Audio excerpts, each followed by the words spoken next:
سورہ شعراء۔ اور اپنے قریب ترین رشتہ داروں کو ڈراؤ اور ایمان لانے والوں میں سے جو لوگ تمہاری پیروی اختیار کریں ان کے لیے اپنے شانے جھکا دو، لیکن اگر وہ تمہاری نافرمانی کریں تو ان سے کہہ دو جو کچھ تم کرتے ہو اس سے میں بری ہوں، اور اس زبردست اور مہربان پر بھروسہ کرو جو تمہیں دیکھ رہا ہوتا ہے جب تم اٹھتے ہو، اور سجدہ گزار لوگوں میں تمہاری نقل و حرکت کو بھی دیکھ رہا ہوتا ہے، بے شک وہ سب کچھ سننے اور جاننے والا ہے۔ نبوت کو 3 سال ہو گئے، اتنے دنوں پیارے نبی صلی اللہ علیہ وسلم انفرادی طور پر دعوت دیتے رہے۔ پھر اللہ کا حکم ہوا آپ صلی اللہ علیہ وسلم کسی سے نہ ڈریں بلکہ کھلم کھلا دین کی تبلیغ کریں اور نڈر ہو کر رب کا پیغام سنائیں۔ نیز یہ کام پہلے بھائی بندوں سے شروع کریں، اگر کچھ نادان نہ مانے تو ذرا بھی پرواہ نہ کریں۔ یہ حکم پا کر آپ صلی اللہ علیہ وسلم نے باہر نکلنا چھوڑ دیا، ہر وقت گھر ہی میں پڑے رہتے اور سوچا کرتے کہ کیا کریں اور کس طرح اہل خاندان کو سمجھائیں۔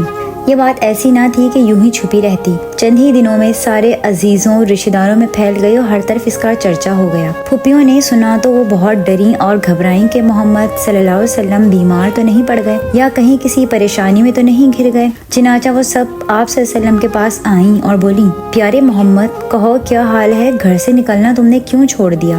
آپ صلی اللہ علیہ وآلہ وسلم نے فرمایا، کیا بتاؤں پھوپھی جان، مجھ پر ایک بہت بڑا بوجھ ہے اور میں اس سے دبا جا رہا ہوں۔ دیکھو پھوپھی جان، ایک طرف تو ہمارے بھائی بند خدا کو مانتے ہیں اور دوسری طرف وہ بتوں کو بھی پوجتے ہیں، کیا اس طرح وہ خدا کو راضی کر لیں گے؟ نہیں، ہرگز نہیں، یہ تو تباہی کے لچھن ہیں۔ چنانچہ خدا کا حکم ہے کہ میں انہیں ہوشیار کروں اور ان سے کہوں کہ اپنی حرکتیں چھوڑ دیں، مگر سمجھ میں نہیں آتا کہ کیا کروں۔ دل میں آتا ہے کہ سب کو کھانے پر بلاؤں، پھر انہیں اللہ کی نافرمانی سے ڈراؤں۔ پھوپھیوں نے کہا، کیا حرج ہے، کر ڈالو دعوت، لیکن دیکھو چچا ابو لہب کو مت بلانا، وہ مرتے دم تک تمہاری باتیں نہیں سنے گا۔ آپ صلی اللہ علیہ وآلہ وسلم نے جھٹ پٹ کھانے کا انتظام کیا اور تمام رشتہ داروں کو کھانے پر بلایا، اوروں کے ساتھ ابو لہب کو بھی بلایا، حالانکہ پھوپھیوں نے منع کیا تھا، اور خود آپ صلی اللہ علیہ وآلہ وسلم بھی جانتے تھے کہ وہ آپ کا سخت دشمن ہے، ہر بات سے جلتا ہے اور مخالفت کے لیے ہر آن تیار رہتا ہے۔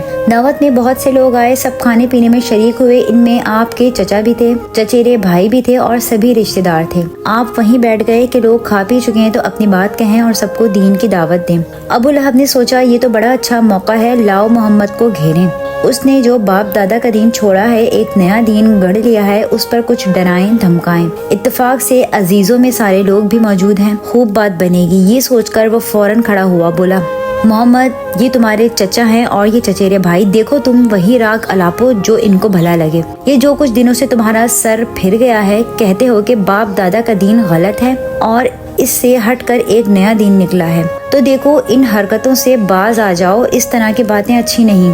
تم تو اپنے بھائیوں پر ایسی مصیبت لائے ہو کہ خدا کی پناہ۔ ہاں یہ بھی یاد رہے کہ سارے عرب کے مقابلے میں تمہاری قوم کچھ بھی نہیں۔ اب اگر تم اپنی حرکتیں نہیں چھوڑتے تو بھائیوں کو حق ہوگا کہ پکڑ کر تمہیں قید میں ڈال دیں۔ یہ ان کو گوارا ہے، پر یہ بات گوارا نہیں کہ قریش تم پر پل پڑے اور پھر سارا عرب بھی انہیں کا ساتھ دے گا۔ پیارے نبی نے بہت چاہا کہ کچھ بولیں، لوگوں کو رب کا پیغام سنائیں اور ان کو اللہ کی نافرمانی سے ڈرائیں اور بتائیں کہ ان میں کیا کیا برائیاں ہیں، لیکن ابو لہب نے موقع ہی نہ دیا۔ وہ لوگوں کو بھڑکاتے ہوئے پھر بولا، یہ تو بخدا بہت بری بات ہے، تم لوگ ابھی سے اس کا ہاتھ پکڑ لو، اس کا انتظار کیوں ہے کہ دوسرے پکڑیں، کہ اس وقت تو تم بڑی زحمت میں پڑ جاؤ گے۔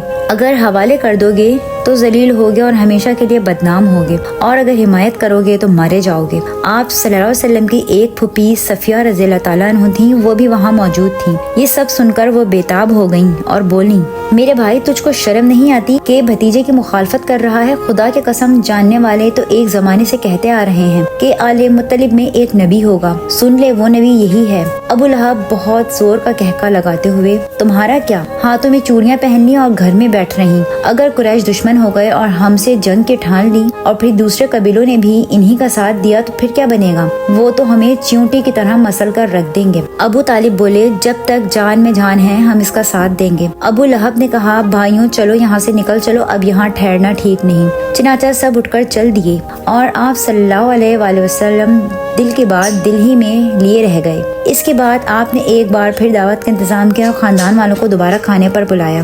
جب لوگ کھا پی چکے تو رب کا پیغام سنایا، فرمایا دیدبان اپنوں سے جھوٹ نہیں بولتا، خدا کی قسم میں غیروں سے جھوٹ بول بھی لوں پر تم سے نہیں بول سکتا، اوروں کو دھوکہ دے بھی دوں پر تم کو نہیں دے سکتا۔ اللہ جانتا ہے کہ میں اس کا رسول ہوں اور اس نے مجھے تمہارے پاس بھیجا ہے۔ سن لو، عرب میں کوئی بھی قوم اپنی قوم کے لیے مجھ سے بہتر چیز نہیں لائی، میں تمہارے پاس دونوں جہاں کی بھلائی لے کر آیا ہوں۔ رب کا حکم ہے کہ میں تم کو اسی طرف بلاؤں۔ ہے کوئی جو اس کام میں میرا ساتھ دے اور میرے بعد بھی اسے باقی رکھے؟ پھر آپ صلی اللہ علیہ وسلم خاموش ہو گئے اور لوگوں کے چہرے تکنے لگے کہ کس کا دل ایمان کی طرف مائل ہو، کس کا سینہ اسلام کے لیے کھلے اور کون اس کی مدد کے لیے تیار ہو، کس نے آپ صلی اللہ علیہ وسلم کی پکار پر کان دھرا اور کس نے حق کی حمایت کا فیصلہ کیا۔ لیکن کسی طرف سے کوئی آواز نہ آئی، ہر ایک کو جیسے سانپ سونگ گیا۔ کچھ لوگوں نے تو اسے پاگل کی بڑھ جانا اور حیرت سے آپ کا منہ تکنے لگے، کچھ لوگوں نے نفرت سے رخ پھیر لیا اور وہاں سے چل دینے کا فیصلہ کیا۔ ٹھیک اسی وقت ایک لڑکا اٹھا، یہی کوئی 12-13 سال کا،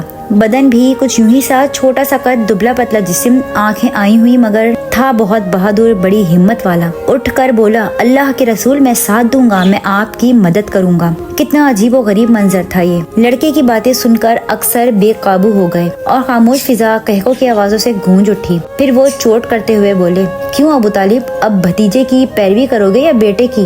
اسی طرح دوسری مجلس بھی برخاست ہو گئی، لیکن ان کوششوں کا حاصل کچھ بھی نہیں، مگر اب بھی آپ صلی اللہ علیہ وسلم مایوس نہ ہوئے اور پورے ولولے سے کام کرتے رہے۔